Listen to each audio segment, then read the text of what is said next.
Welcome, everyone, to the MMA Happy Hour podcast. I am Kyle Anthony, your host for today. We are talking UFC Vegas 116, headlined by Youssef Zalal and Aljamain Sterling. We're going to be breaking down 4 plays here on the show today. Now, last weekend was Sweep City once again for clients. We went 4-0, cashing on our 4-unit best bet on Charles Jourdain. Altogether, we ended up cashing 8.5 units for clients. Now, just over the last 3 weeks, that's 27 units of profit just in the last 3 weeks. Now, if you add in also our client play future on Carlos Ulberg at plus 800, that would cash us another 32 units. That would be 60 units of profit over the last 3 weeks. Now, it sounds like Ulberg will be out until the beginning of next year due to his surgery on his ACL. So that is going to be cashing at the end of the year, but you're looking at 27 units of profit already in the bag with 32 coming at the end of the year. So feeling good about it. We are running hot. We are now on a 13-0 run on client plays, and we're looking to keep that going, keep that momentum building into this week. Now, if you want to become a client, link down in the description. I already have a 4-unit play and another play locked in. We'll have, 4 or 5 plays, maybe even 6 for this weekend. So check them out. Let's cash together. And with that being said, let's dive into the main event of the evening between Youssef Zalal and Aljamain Sterling. Now, you got Youssef sitting at minus 125 and the comeback here in Sterling plus 105. Now, Youssef was about a minus 170 not long ago, and now we're looking at a minus 125. Money has consistently come in on Aljamain. And when you look at this fight here, I think, whoever wins this fight, is going to be right in line for a title. They're going to be right there for it, especially if somebody wins impressively, kind of could, push them up the line here. But you look at Youssef Zalal here. He is on an 8-0 run. 5-0 in the UFC, and this is his second stint in the UFC. Back in 2022, he came to the UFC. He was like 24 years old, and he went out there, went 3-1, and he ended up getting cut, but he fought very tough level of opposition over that span there. Sean Woodson, who's a very tough stylistic matchup for anybody, long, lanky fighter. Ilia Topuria, you might have heard of him, but he's also, was a great performance there from Zalal. Took a round off of Topuria, fought him very, very close, and I thought it was an impressive performance, even against Damon Blackshear. So he has fought high-level guys. He ended up getting cut from the organization, but since he has left and since he has really come back, he has just absolutely elevated everywhere, all of his game, very well-rounded fighter, improved his striking, improved his finishing ability, hunting those finishes overall, while you got Aljamain on the other side here. Former UFC champion, has faced elite level guys throughout his career. We know what we're getting from Aljo. This is a guy with high level wrestling, great back take, can find the back very, very well, slick back takes, good mat control, and, can ride out rounds. And, that's where he's found a lot of his success. Now you look at Aljo here. He's now 36 years old, turning 37 very soon. And that's where, wrong side of 35, things can start to fall off a cliff. But Aljo has looked good. Credit to him. It's not that he has looked slower or all those things. Overall, I think he has pretty much looked good. But I do believe there are spots here that Youssef can capitalize on. I think the big issue here for Aljo is that I don't think he's going to be able to rely on his wrestling. He's been able to lean on it with most opponents, getting the takedowns, pressure wrestling, finding opportunity to, bank control time, all of those things. But, you look at Youssef, he's got solid takedown defense. He's big for the, he's the bigger fighter between these two. I think he kind of leverage those things together to kind of keep this fight standing. Now, I do believe that, Aljo will find a takedown. It's not that he will go, 0 for whatever on takedowns, but I do believe that even if, Aljo gets him down, I think that Youssef is good enough to scramble back to his feet, get back to his feet, land the damage, and find opportunities to, really pile up the damage and create that space if Aljo is going to be looking to push him up against the fence, cage push, and do all of those things. And you also add in that I think Aljo is going to struggle with the footwork of Zalal. And that was something that he did struggle with against Sean O'Malley in the fight where O'Malley knocked him out in the second round. But, I'm not saying that Zalal is Sean O'Malley, but I am saying is that he can implement the same game plan. He can go out there, he can move, he can be light on his feet, stick and move, be the better striker, because Youssef will be the better striker between these two.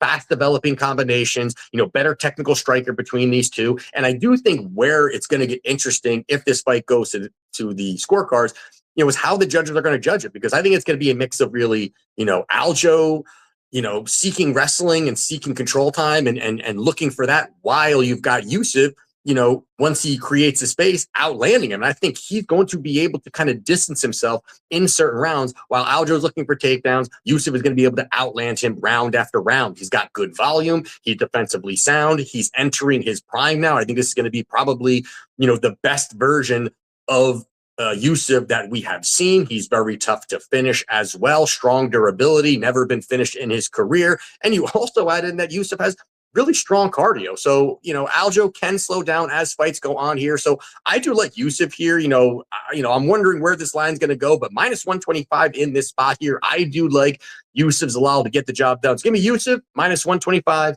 to get the job done. And next one here we're going to talk about is going to be Montel Jackson. He is minus 180 on the comeback. Here we have Raoni Barcelos. He is plus 150. Now, Jackson was very hyped for many years. He's a long, lanky guy, big for the division, has some power, pretty well-rounded, and all of those things, hadn't been very active, year after year, having like one fight per year. But really, he does have, kind of the frame to really be something here. And he's on a 6-1 run, recently lost to Davis and Figueiredo, which I thought was not a good performance. I thought it was a very flat performance from Jackson. I thought he just didn't look explosive, wasn't letting his hands go, and really just allowed the smaller guy in Figueiredo to just kind of dictate the pace, get takedowns, and find opportunities to really bank rounds and win the fight. And, you got Barcelos here now on the other side, who is, really having a late career resurgence. He was on a rough path for a while, and kind of, I think it was like on a 1-4 run, didn't look good, kind of looked like he was washed at that point. And now he has hit his stride, 4-0 run. Over those 4 wins, he has 2 of those. He was the underdog, plus 165 against Ricky Simon, plus 750 against Peyton Talbot, who was very, very highly rated going into that fight there, kind of the next big thing. And the thing about that fight, that my big takeaway is that, Barcelos is fighting smart. He's fighting intelligent. He's fighting to a good game plan. He's not fighting out of himself and saying, hey, let me do something that I'm not comfortable with, or that's just going to be entertaining and not be more optimal of a game plan. He's fighting to the game plan, and that's where I think he can find success, because Barcelos can capitalize, I think, on the wrestling in this fight against Montel Jackson. Now, Jackson does have wrestling in his back pocket, but defensive wrestling is definitely a lot more weaker. He can be taken down. The path for Barcelos, I think, is going to be there where he can look for those takedowns. And Barcelos also, has been doing it over these last few fights. Over his last 5 fights, he has secured 15 takedowns. And I think that's where he can get top control. He's got very slick grappling, bank rounds, bank time, and the path to victory is there for him, because I think he can nullify that reach really of Jackson. Jackson going to have an 8.5-inch reach, a 3-inch height advantage. And this is going to really, I think, kind of change the pace for him. I don't think he wants to stand and strike at range or box at range with Jackson. He's got some power. I don't think he's going to be looking to do that. And I think also you add in Jackson, who can be very low volume at times, taking pictures, not really throwing volume out there. These lapses, I think, is really where Barcelos can push forward, throw the volume, cage push, and look for those takedowns against Jackson. So I do think that's going to be available for him. And of course, we've got to talk about the chin, of Barcelos. That's a concern. There's no doubt about it. That's a concern here. Barcelos has been hurt in certain fights, dropped in certain fights, just, is he absorbing shots? This is a guy now, you're talking, 37, 38 years old. That is a worry. But what I like, what I was talking about even just before, is he fights to a good game plan. Of course, again, early on, especially that first round, Jackson's got the power. But I think that Barcelos is going to at points sell out for those takedowns and look to wrestle, look to out-grapple him, smother Jackson. Don't let Jackson get any of those strikes off. Let him really have to defend takedowns more than getting his offense off. So you're looking at a guy that I think is going to be the better minute winner between these two. So, give me Raoni Barcelos here, plus 150. I think this is kind of a pick'em fight. I think it should be like a -110, but you're going to give me plus 150 on Barcelos. So give me Raoni Barcelos plus 150 to get the job done. And next one here we're going to talk about is Marcus Buchecha. He is -155 in the comeback here. We have Ryan Spann. He is plus 130. Now you got Buchecha, who is a high-level credentialed grappler. This guy is a BJJ champion, lethal when it comes to a submission game. If this fight gets to the mat, he definitely has the ability to sink something in, latch something in and find opportunities to get the victory. But the thing you look at Buchecha is, this is a guy that is no young up-and-coming fighter here, or the guy that's, hey, he did a lot of jiu-jitsu. He's coming over to MMA. He's going to put it together over the years. He's going to just get better and better. And this is a guy now that the UFC signed at 35 years old. You got Buchecha now. He's 36 years old with very limited MMA experience. Now he's 5-2-1 in his MMA career. He's 0-1-1 in the UFC. And although he is a high-level grappler, he has very weak wrestling. And that's something that you see time and time again, where fighters who, have this elite level grappling, but don't have the wrestling, the inability to get that fight to the ground. And that's really what you see with Buchecha in this spot here. And over his 2 UFC fights, Buchecha is 4-24 on takedown attempts. So that's roughly about 16% takedown accuracy. You're talking that's, Mackenzie Dern bad on takedowns, where you're just unable to get a takedown and you can't do it. And even against Kenny Nzechukwu, where he, was pulling guard, he was literally grabbing,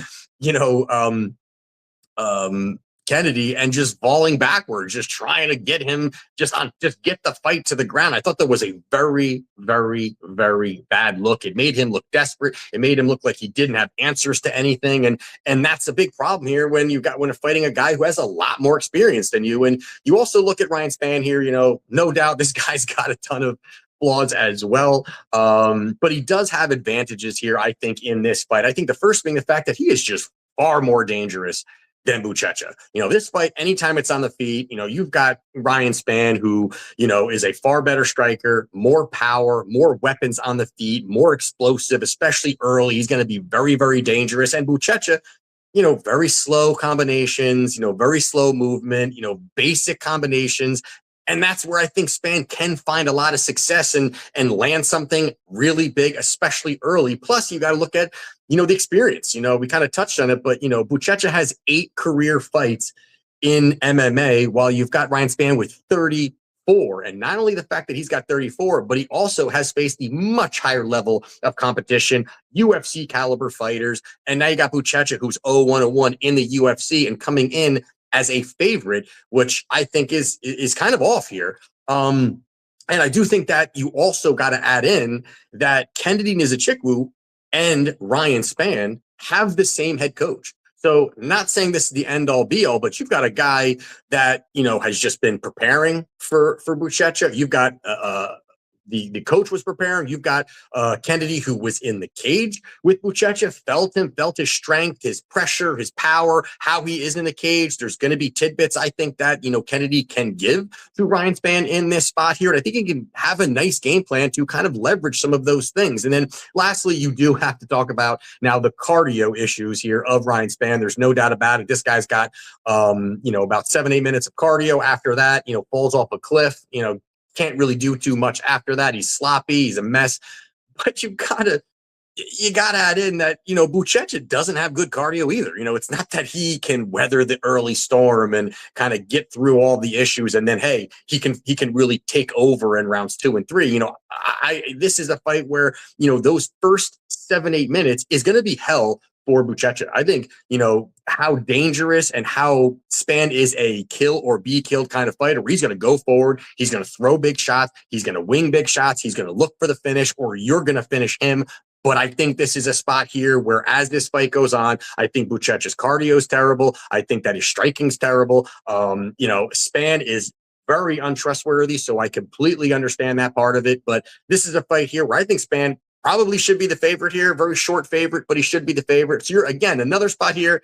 Give me the plus money here. Ryan Spann, plus 130 to get the job done. And the last one here we're going to talk about is going to be Davey Grant. He is minus 135 in the comeback here. We've got Adrian Luna Martinetti, and he is plus 114. Now, when you look at this fight here, the line opened Martinetti minus 138. And money has come in on Grant. I think that's kind of interesting here, and I get it. Grant is the UFC vet. He's had the higher level of competition. He's, UFC experience, all those. He's very tough. He's a durable fighter. There are those things that you can kind of look at him and say, hey, Grant's got an opportunity to win this fight. With that said, Grant is aging out of the sport.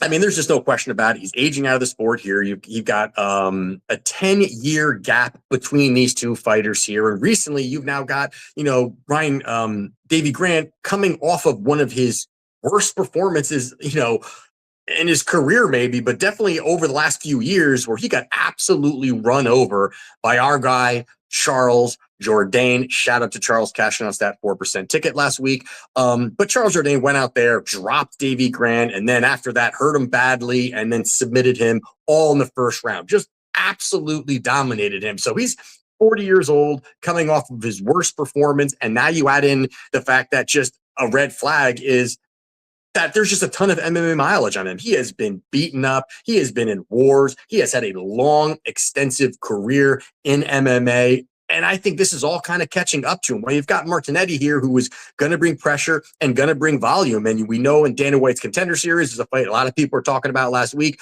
with Blogdon, but his fight against Mark Blogdon, he landed 165 significant strikes and threw 252. That is off the charts volume. And that really shows and displays, the solid durability that, Martinetti has, and also is backing it up with very good cardio. And sometimes that's all you need against kind of an aging out fighter. You can push the volume, you can take the shots, but you can just stay in his face and keep throwing and keep throwing. And he's very aggressive. He's going to push that pace. He's going to stay in the face of Grant. And I like the way also that Martinetti mixes up his combination. He's going to chop at the legs. He's going to work the body. He's going to mix in a takedown. I think that's a lot, for an aging Davey Grant to really take over, because I think Martinetti will have a big wrestling advantage here. I think he can find the takedowns. He can keep Grant off balance here. I think he can dictate the pace here, can find opportunities to get this fight to the ground when he needs to get this fight to the ground. And I think once, Davey Grant, who wants to brawl, who wants to, just swing and bang, and sometimes is very heavy on both of his feet, kind of planting, looking for those big shots. I think that's where Martinetti is going to time some well-timed takedowns, get top control, find opportunities to bank rounds, ground and pound, and really just find opportunities to win this fight. And Davey Grant's willingness to strike, I think that the volume, the pace, the pressure, a 40-year-old with ton of MMA mileage against a 30-year-old, I think that does have the tools here. He's definitely a little on the greener side, so that's definitely where there is a little bit of a concern. But I think this is a spot here for Martinetti to get the job done with striking and takedowns. I think he gets it done at plus money. Give me Adrian Luna Martinetti to get the job done.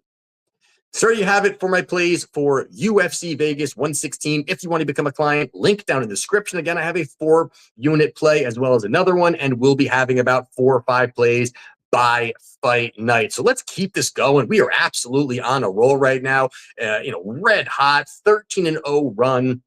27 units over the last 3 Saturdays. We're not including the Ulberg. We're really at like 60 units over the last 2 weeks. But with that being said, let's get the job done. I'll see you next week, and let's cash.